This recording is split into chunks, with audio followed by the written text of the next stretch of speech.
Hey, I'd like to welcome you to another episode of Mission Matters. My name is Adam Torres, and if you'd like to apply to be a guest on the show, just head on over to missionmatters.com and click on Be Our Guest to apply. All right, so today I have Douglas Elinoff on the line, and he is a partner over at Elinoff, Grossman, and Scholl, LLP. Douglas, welcome to the show. Thanks, Adam. Pleasure to be here. All right, so I'm excited. We're going to the MicroCap conference. It'll be my first time going out. For those that have been following the show for a long time, we've been doing a series of interviews leading up to the conference, and Doug's been, gracious enough with his time to come out. Today we're going to be talking about why are there so many fewer public companies. So, Doug, we're going to dive into that content and much more, but we'll start this episode like we start them all with what we like to call our Mission Matters Minute. So, Doug, we at Mission Matters, we amplify stories for entrepreneurs, executives, and experts. That's our mission. Doug, what mission matters to you? Well, I appreciate the question, Adam, because I think institutions, businesses, and professional services firm ought to have a mission or an orientation. And ours is straightforward. And actually, I think it goes right into your wheelhouse, which is our mission is to help facilitate financings for entrepreneurs. And if it happens to be in the private markets, that works for us. Today we're talking about facilitating financings into a public company, and that's why we are doing it in front of the audience at the MicroCap conference with you. That's awesome. Love bringing mission-based individuals on the show to share why they do what they do, how they're doing, and what we can all learn from that. So great to have you on. And first question, this is a hard one, Doug. Are you excited? I'm excited. I've never been to Atlantic City. I've been on the West Coast too long. Are you excited to head out there? I'm really looking forward. As you may or may not know, we are the lead sponsor for the conference. And after discussions with the primary conference promoter here, we decided that there are way too few venues for entrepreneurs who happen to reside in public companies to tell investors and the audience what their businesses are and what the investment opportunity is. So, yes, we're thrilled to be participating, joining, speaking, and attending. Yeah, I think it's going to be a great one, and it'll be my first year attending the conference, and we cover conferences, all over the place, from the Milken conference to Korea conference to just a ton of different conferences. So to get to cover this, large organizations, all these other things.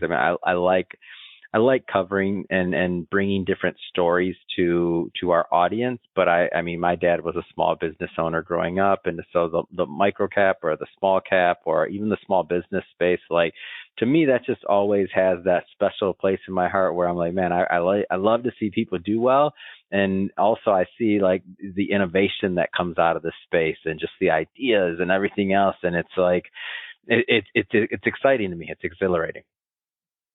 Well, having been a practicing securities lawyer for 30 years, what we've done to distinguish ourselves, consistent with kind of the concept you just talked about, is help innovate financing techniques within the microcap universe to help align investors and entrepreneurs so that they can meet each other in a financeable opportunity.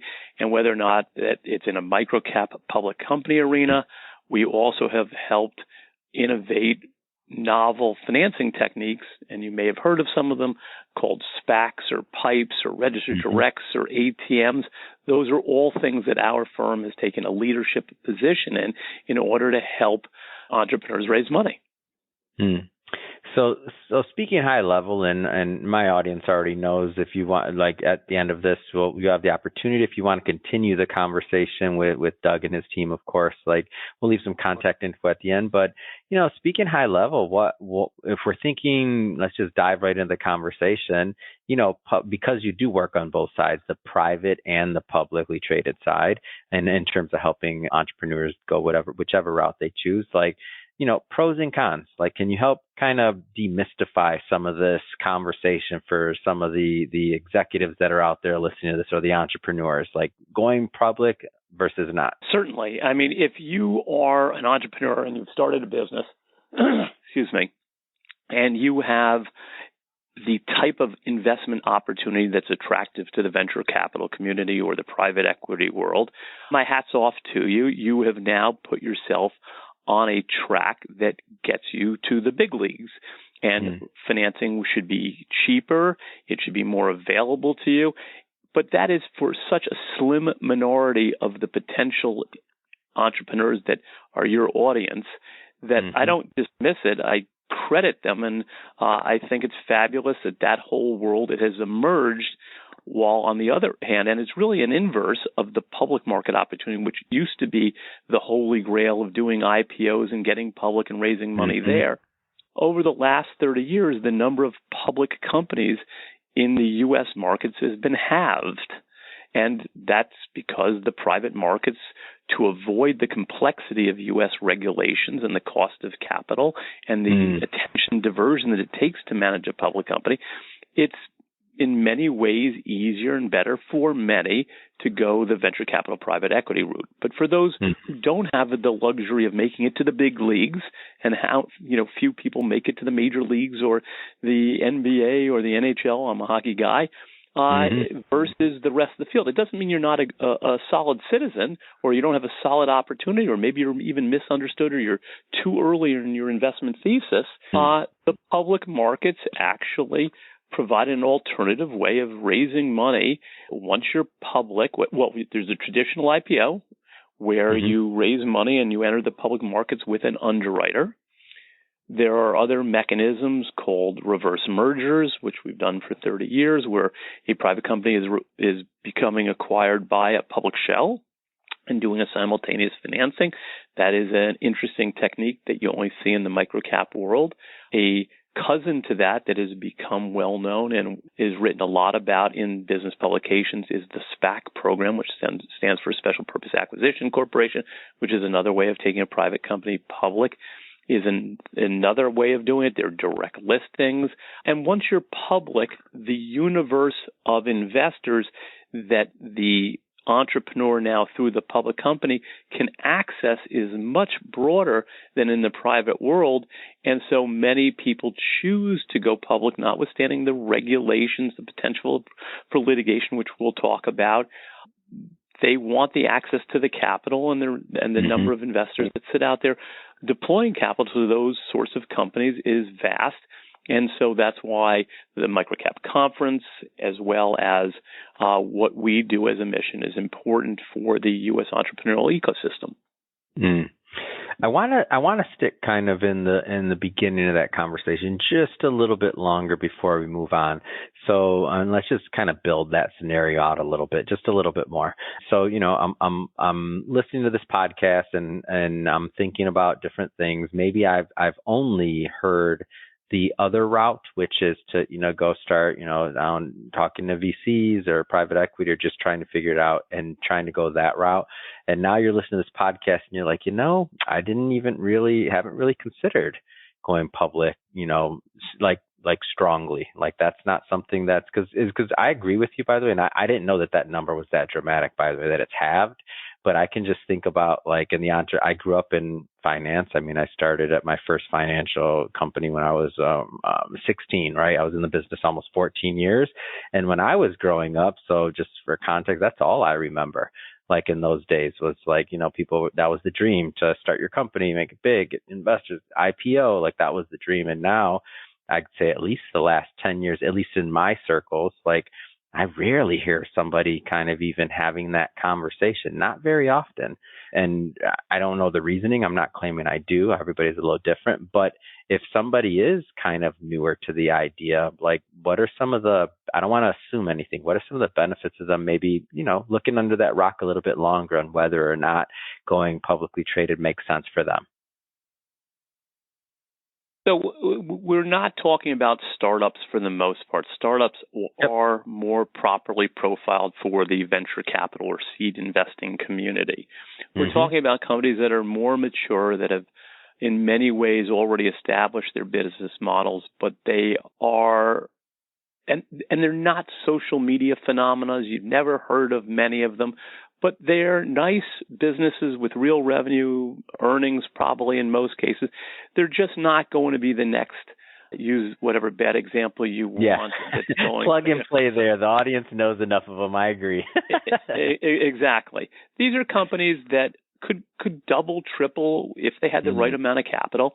And there are smaller underwriters that take these companies public. In the last many years, you've seen a lot of businesses out of the Far East that went public this way. Apple at one time, when it did a $10 million IPO, would have been a similar company. But there are lots of small underwriters around the country who are all credible, but just not known the way the bulge bracket firms are, who take companies out that need to raise, call it $5 to $25 million. And it's a process. I'm not going to say it's as easy as finding a VC and having them write you a check. You have to file documentation called disclosure documents with the Securities and Exchange Commission. You have to have your financials audited. It's a burdensome process, but for those that successfully enter the public markets that way, they now have much greater visibility to do many different things, including attract capital from retail investors, which you cannot do through the private markets. That's not attractive to some people, but if you happen to be a well-known online company and you have an audience that uses your products and services, they may end up wanting to support you by buying shares in your public opportunity. Yeah. So that's one of the ways. Sorry. No, you're great. And it's interesting that you say that, because just to kind of juxtapose that, or like if we, take it back a little bit, it's equivalent to if you're, original at McDonald's, right? You eat McDonald's and you may want to buy some and hold it, right? And buy the stock. So just giving your fan base, or your client base, I should say, for many companies, the opportunity to purchase into that relationship. I think it's unique.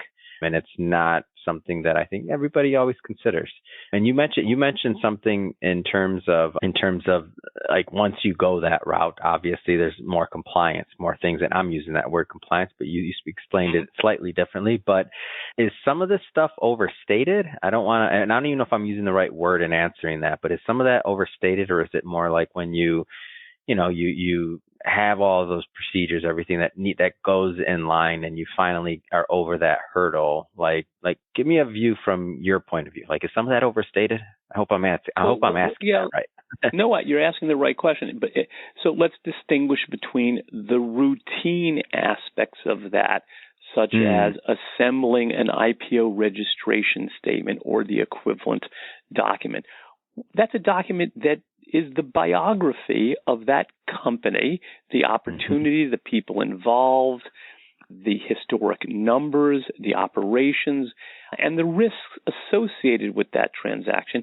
So for some business people who have not spent much time in the public markets, that can be daunting. I think most people who just put in the effort, they will find that it's actually a good discipline to go through. They understand their business better, but they end up having to work with lawyers and accounting firms and transfer agents and IR, investor relations firms, and going to conferences like the one we're talking about in order to tell the story. And not everybody's comfortable publicly speaking, but I do think that is good once they've come through that process. But I don't want to underestimate what that means to an entrepreneur to do that. On the other hand, just because there's a corollary to that, one of the things that is completely overstated is the litigation risk profile to people entering the public markets. The amount of litigation that goes on in the microcap world, as opposed to large cap companies where plaintiffs' lawyers want to go after them because there's a lot of money to be had. In microcap land, that's just not the case. It does happen, but it's not nearly as pervasive as many commentators might make it seem to be. I always wondered this, and I mean, you have the unique vantage point, and I was just thinking because I've had this conversation before. So, and there's no right or wrong here, obviously. Your opinion. You've seen a lot of different types of entrepreneurs, and I'm sure it varies. But the thought process of having, one or two venture capital partners. So you kind of almost have those two pressure points versus or 8,000 investors all of a sudden, right? Like if you're lucky, right? And you have a nice spread out pool or whatever the amount of investors is that someone would claim is a success. Like they're two different types of pressures, right? I don't think one's better or worse than the other. They're just kind of different. And care to give your thought on that? Yeah, I'll keep with the sports analogies. There's different jockeys for each horse race, right? There are many, a lot of companies that go public started off venture backed, and the entrepreneurs may have enjoyed that process and discipline as well, but they have a relief once they go public, because now they and an independent board of directors are controlling that opportunity, not the VCs that got them there. In many cases, in microcap land, you're correct. I think your observation is a really important one. A lot of entrepreneurs haven't raised venture funding for the reasons you and I talked about previously, and they have raised money from friends and family and maybe angel funds and things like that, and now they go public. And they are public. accountable. Well, they're accountable to the 8,000 public. Yes, but it's diffuse, so not one of them tells them what to do. All of them do, and I think that it depends on what type of a jockey you are. There's not one size fits all to that answer. Yeah, I figured. I had to get your insight of that because I actually don't. I go back and forth. I guess it depends on the day, right? For me, or I should say for me, it depends on the day. Yeah, well, some of us, and I can't speak to you, Adam, don't like to report to other people, and so it's probably better to have 8,000 shareholders you report to. Fair. Doug, you mentioned, one of the things that you specialize in, your team is in different financing options. Did I catch that correctly? That's one of the things. Do you care to maybe go into that a little bit?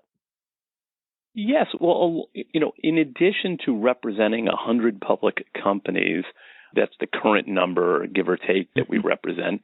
Along the way, we realized that, consistent again with our mission, that we wanted to help entrepreneurs become public. So one of the ways that we specialized in doing that 30 years ago, when it was not in favor, was a technique called a reverse merger, as I mentioned, where a private company would merge with a shell, and you'd also do a simultaneous financing, sometimes called, back in those days, it was just a private placement. It became known as a PIPE. Now it's known as a registered direct, or some structured private investment.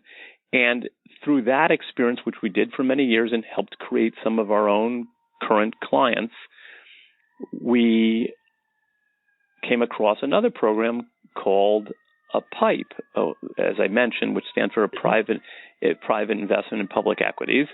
And we took a leadership position in that when, again, it was out of favor with most law firms, investment banks. But we worked with those people who thought it was a legitimate form of financing. And so we've been doing that for over 20 years.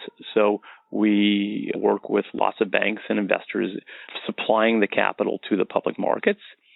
And we've improved upon that. And one of the improvements that we've worked on with the industry as well and other law firms and investment bankers is the iteration called registered directs, which is just a registered PIPE, which means that the investors now have securities that they can buy and sell. And along the way, 20 years ago, the cousin to the reverse merger is what we started working on, which was called a SPAC. And back in those days, it was under a rule called Rule 419, which it still is today, but nobody was aware of it. Nobody talked about it. It wasn't really known as any kind of financing or go public technique. And we devoted a tremendous amount of time and energy with others to make that into an industry as we head with the PIPES business and the RD business. And you wake up 2 years ago and the SPAC program became primetime success. And we closed 147 SPAC IPOs in 2021. Wow. It was an insane number. And so you were behind those headlines. There was a ton of headlines, I remember. Yeah, we're the number doing one. All this. It was you. Oh. Yeah. We had large market share. That's true. No, but we learned how to build these programs and get visibility for them. Another one that you may be aware of that we spent a decade working on, and we worked with the regulators on it, was the Jobs Act and the crowdfunding rules. That's all us. And so Wow. we are committed uniquely, I think, unlike any other law firm in the country, to help create these techniques to make it easier, whether it's in the private markets or the public markets, to get money into the hands of deserving entrepreneurs to make sure they have the capital to grow their opportunities. And the capital to grow their opportunities. I mean, I think that's a good way to end it, Doug. That being said, if somebody wants to, I know we just started, a tip of the iceberg on this one, and some of the people listening they were trying to take notes. They're gonna listen to this again. They're gonna write down their notes and start doing Google searches. Right? Yeah, do that. But that being said, when you're done with all that, Doug, how do people get in touch with your team? They have choices. They can go on our website, which is the law firm's initials, EGS, Edward George Sam, LLP for limited liability partnership, so egsllp.com, or they can go on my LinkedIn account and see me at Douglas Elinoff, or they can do something very old school, Adam. They can pick up the phone and say hi. Hoorah. Do it. That's awesome. Well, appreciate that. And to the audience, hey, if you haven't done it yet, hit that subscribe button. I don't know what you're waiting for. Hit it. It's a great conversation. Doug coming on today, sharing his expertise. We have many more mission-based individuals coming up on the line. So hit that subscribe button. And Doug, again, thanks again. And hey, looking forward to seeing you at the conference. Likewise, Adam. Thank you very much, and my best to your audience.